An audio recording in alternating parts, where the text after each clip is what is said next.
epic Radiant tier list. We've already done one on the Flame, the Fire ones. We've done one on the Frost. Now we're down to the Radiant, and a lot of these Radiant guys do rally. But when it comes to rally, you got to think about it like this. If I have a tank and I have a healer and I have 3 people that are my DPS as rally, all they're doing is feeding each other rally. They're not even trying to do a debuff. They're not doing crazy damage. Sometimes they can, it just depends. In the Goblin Cave, it seems like certain rallies will do really well for you, but going up against the Pillar, going into Fey Meander, up against real enemies, rally people don't do anything. They don't sit there and do any debuffs. They don't remove buffs from allies. They don't block healing. They're just not the heroes that I like to play. I think they are not done well, especially since the rally buff that they give each other only lasts for 10 seconds. So a lot of times, even though I need rally and this other hero's giving me rally, they're not even giving it to me at the right time. It falls off before I do my ultimate. So a whole bunch of things don't work out well for rally heroes. Now, there's a lot of other heroes besides rally in the Radiant epics that we're going to talk about. We've got them all at 90. We put them all in the same gear so they have a 100% chance to crit. Now, that doesn't always work out well for every single rally person we're playing, but I'll explain that in detail once we go over each hero. I want to give you a quick summary of ones that I think are really good. Higio, if that's how you say his name, is probably the best one out there. He does really good single target damage, excellent AoE damage because he has a big diamond attack. He has a 50% chance on a passive whenever he does his battle skill or his ultimate to give an ally rally. But you can increase that to 75% if you put skill scrolls into him. So he'll have a 75% chance anytime he does a move to get somebody else rally that is a rally hero. So the AI is good on that. And then he's got a 50% chance on his battle skill to give himself rally. And that also will go up to a 75% chance if you put skill scrolls into him.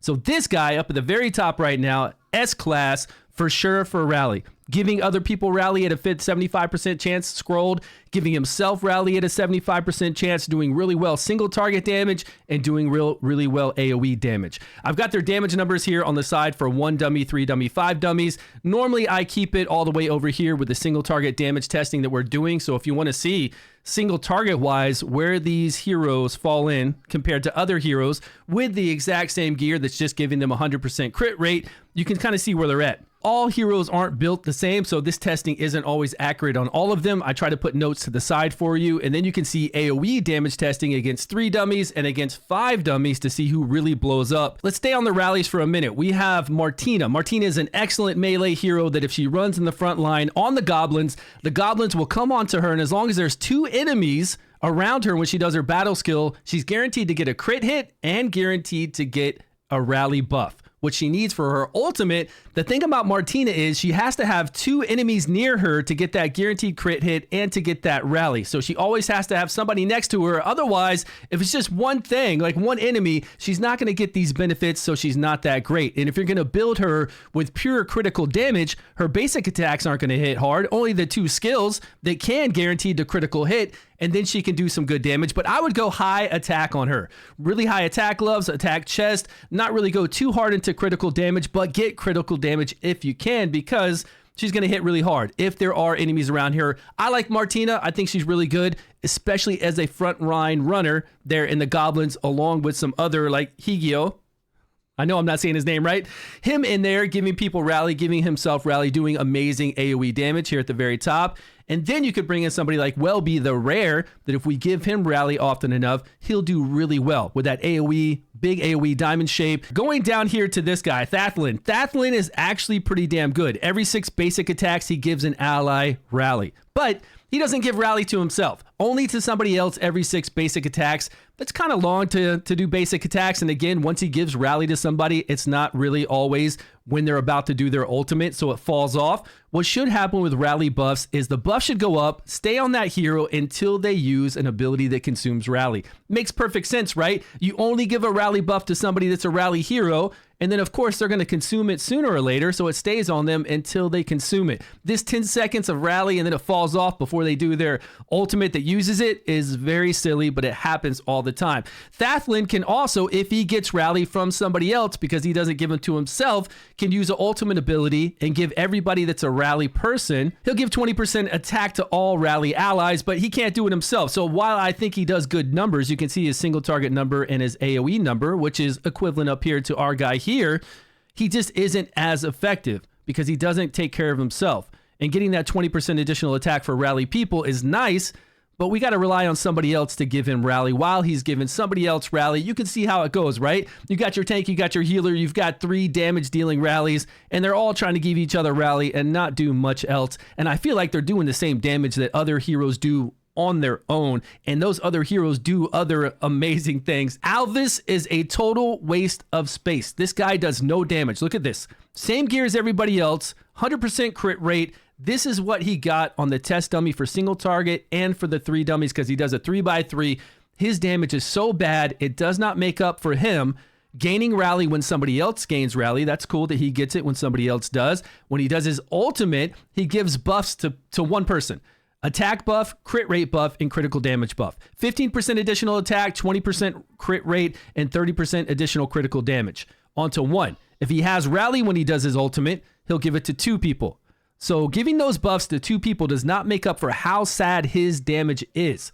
If you have Alvis, take Alvis out and put in somebody who's good, who actually does something, and I'm telling you, they got to bring the whole team damage to at least the same, if not higher. This 2-handed dwarf I thought was going to be really amazing. I thought she was going to sit here and do this true damage, which would be cool, and this cone ability, and then here she's going to get additional damage on her basic attacks for a while, and then whenever she gains rally, which she has to be given rally, she's going to charge somebody furthest away for this damage. And when she charges that furthest away person, she doesn't stay on them. She like turns and attacks somebody else to the left, and then she's doing her ultimate to like the side of the screen instead of the front of the screen. And the AI is really weird with her. This damage is decent, but she doesn't give herself rally. She has to be fed it. And overall for her damage, we couldn't get amazing damage numbers for her because we were trying to feed her rally. You know, I put her in there to give her a shot. I put her in there with one of the other 2 guys like Thathlin or Higio to try to give her rally as often as possible and see what kind of damage she could do, but it just wasn't great.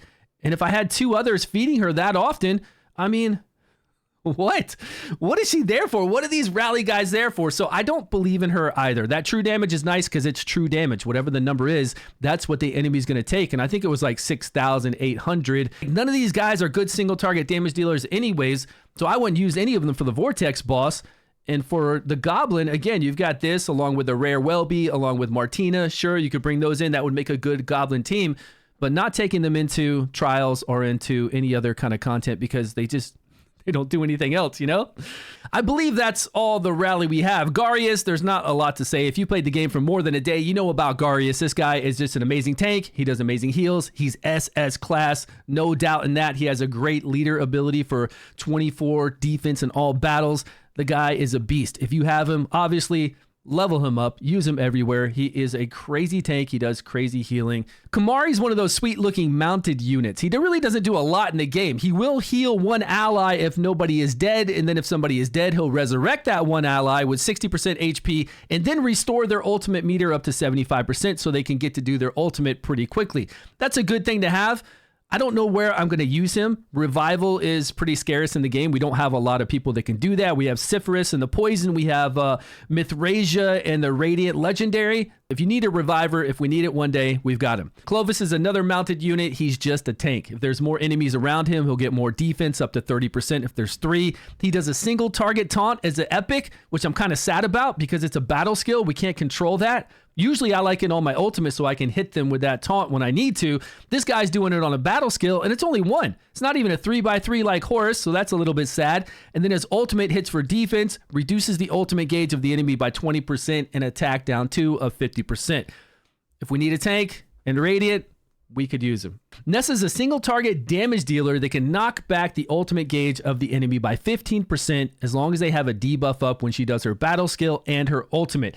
If we need to bring in a team that can like slow recharge speed penalty the boss, make it so their ultimate gauge goes slower, and then we keep knocking them back. We can only knock them back to the last skill they did, but we can kind of keep them at that skill if we have enough allies that keep knocking back over and over. So it would be fun to try to play her in a team like that, but she has no AoE. She does do a blind. She does do a heal block. If you need somebody in Radiant with a heal block, that's going to be our go-to girl. But other than that, again, we're looking at attack down and just damage and knocking back the turn meter. I think there's better people in other factions that do a better job, but at least she has a blind.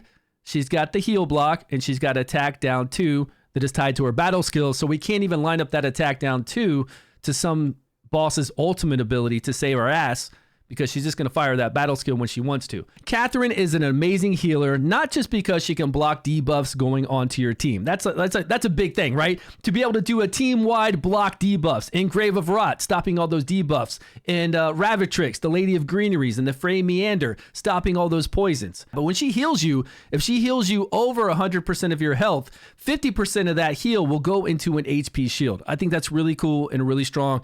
And then she does a lot of healing based off of Enlightenment. So if we can get her Enlightenment up really high, we're going to get some really good heals. Definitely deserves S-class for her. Doling's a cool tank that if he has less HP, he takes less damage, and he also does ally protection to the whole entire team, which means he takes a portion of the damage they take. That's actually kind of scary in a lot of content that I've seen lately, because my tank is taking massive damage. If he's also taking damage that they're taking for a while, I don't know if he can survive. If he can't survive, it's going to be a lot of fun playing this guy. He's got a 3x3 taunt as well on his battle skill, and being able to protect everyone and they get recovery over time and increase defense on himself is cool. Maybe with in-game gear, maybe with an in-game artifact, he can be really, really tanky and at least take all that damage somehow to keep him alive. If he can do that and protect the rest of our team, then we'll be using him. We'll be using him in Frey Meander and the 3-wave battles that we're fighting right now that are so difficult with those bears charging everywhere. This guy would be great if he can stay alive, because in those battles, my horse is taking a lot of damage pretty badly. Gum is the last one, and he's a really good hero. We get this guy for free in the Frey Meander at floor 60. And a lot of people are at floor 50 right now and above, so he's not going to be that difficult to get once we get legendary gear. He's got that beautiful resistance lead that we can use in Grave of Rot. We can use it against Ravatrix, Lady of Greeneries, in the Frey Meander, so we can resist all those debuffs. He has a cool passive that when he applies a debuff, he's got a 50% chance then to remove a debuff from an ally. I don't think he applies that many debuffs. He applies a lot of control, but controls don't count as debuffs. The only debuff he does is attack down. He has a 3x3 on his battle skill that does blind, so the enemy can't hit us with their basic abilities. That's really good. But it also does attack down 1, so that's a debuff. Then he could try to remove a debuff from us. But then his ultimate does 3 hits on a diamond shaped. That's big. Diamond shaped 3 hits. Each of those hits has a 30% chance to stun the enemy for 5 seconds. This guy seems fun. He seems strong. I think we're going to use him for a lot of control going up in the Frey Meander. That's where we get him. Going up in the trials, we'll use him there as well. He's going to be a good hero. Those are the Radiant Epics. Let me know if you're having a good experience with him. I do think he's really great. I think Martina paired with him would do really well. He does great damage single target, great AoE. Again, skill scrolls into him, so he has a 75% chance to give rally to himself and to give rally to others, so that's really strong. The rest of these guys might have a place somewhere. We know Garius, we know Catherine, they've got a spot on all of our teams. Garius is on my main account. He's not on the test server, which I'm fine with that, because I am leveling him up on my main account. I am going to use him. Let me know, guys, down below. Thanks so much for your time, your love, and your support, and I will see you all in a video soon.